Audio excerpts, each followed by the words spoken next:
اللہ تعالیٰ فرماتے ہیں تم مانگو مجھ سے، تمہارا مانگنا اچھا لگتا ہے مجھے۔ تم کیوں پریشان ہوتے ہو؟ کیا میری قدرت پر یقین نہیں ہے تم کو؟ میں تو تمہاری شارک سے بھی زیادہ قریب ہوں۔ جب تم اپنی ماں کی نیت پر شک نہیں کر سکتے تو اس پر کیسی بے یقینی جو تم سے 70 ماؤں سے بڑھ کر محبت کرتا ہے۔ مجھ سے مکمل یقین کے ساتھ مانگ کر تو دیکھو، عرش پر کن کہہ کر پوری دنیا کو تمہارا وسیلہ بنا کر تمہیں نہ نوازا تو کہنا نصیب ہار جاتا ہے، دعائیں ہمیشہ جیت جاتی ہے۔ بس یقین کے ساتھ دعا کرتے رہو، اللہ تمہیں امید سے بڑھ کر دے گا۔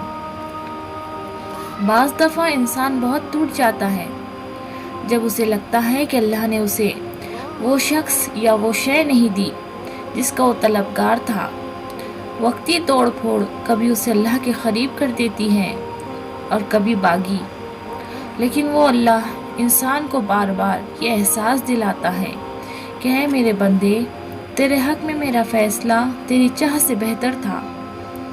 اللہ تعالیٰ کچھ کو فوراً دے دیتا ہے اور کچھ کو شاید بار بار سننا چاہتا ہے، اور کتنی ہی اچھی بات ہے کہ وہ رب اسے بار بار سننا چاہتا ہے۔ اللہ سے محبت کرو، وہ آزمائش تو دیتا ہے مگر کبھی آزمائش میں تنہا نہیں چھوڑتا۔ کیا تم جانتے ہو سکون کیا ہے؟ اکیلے بیٹھ کر اپنے رب سے گفتگو کرنا۔ اللہ سے گفتگو کی عادت ہو جائے تو سجدے کیے بغیر نیند نہیں آتی۔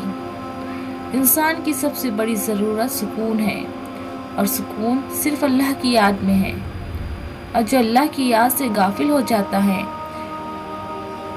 رب تعالیٰ فرماتے ہیں کہ ہم اس کے ساتھ ایک شیطان لگا دیتے ہیں، بس وہ اس کا ساتھی بن جاتا ہے، اور ایسے شیطان انہیں سیدھے راستے سے روک دیتے ہیں جبکہ وہ یہ سمجھ رہے ہوتے ہیں کہ وہ ٹھیک راستے پر جا رہے ہیں۔ سب سے اچھی طلب اللہ کی طلب ہے، اور سب سے اچھی یاد اللہ کی یاد ہے۔ جو تم سے نہیں ہو رہا اسے اللہ کے حوالے کر دو، پھر دیکھو کیا ہوتا ہے۔ اللہ اسی کو وسیلہ بنا دے گا جو تمہاری راہ میں رکاوٹ ہے۔ اللہ کی ذات سے مایوس مت ہوا کرو۔ اللہ کی محبت کی اس سے بڑھ کر اور کیا دلیل چاہیے کہ اتنے گناہوں کے بعد بھی وہ ہمیں ڈھانپ کر لوگوں میں عزت دیتا ہے۔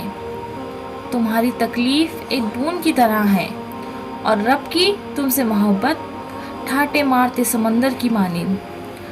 تمہارے مسئلے بہت چھوٹے ہیں، رب کا جلال اور اس کی عنایت نہ ختم ہونے والی۔ پھر یہ مایوسی کیوں اور یہ اداسی کیسی؟ جو زکریا کا رب ہے وہ تمہارا بھی تو رب ہے۔ جس نے ہاجرہ کو پیاسے رہنے نہیں دیا، وہ کیسے تمہیں تڑپتا ہوا چھوڑ سکتا ہے؟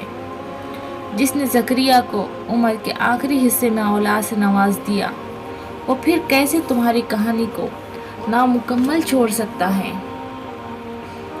جس رب نے بن مانگے اتنا نوازا، وہ مانگنے پر مایوس کیسے کرے گا؟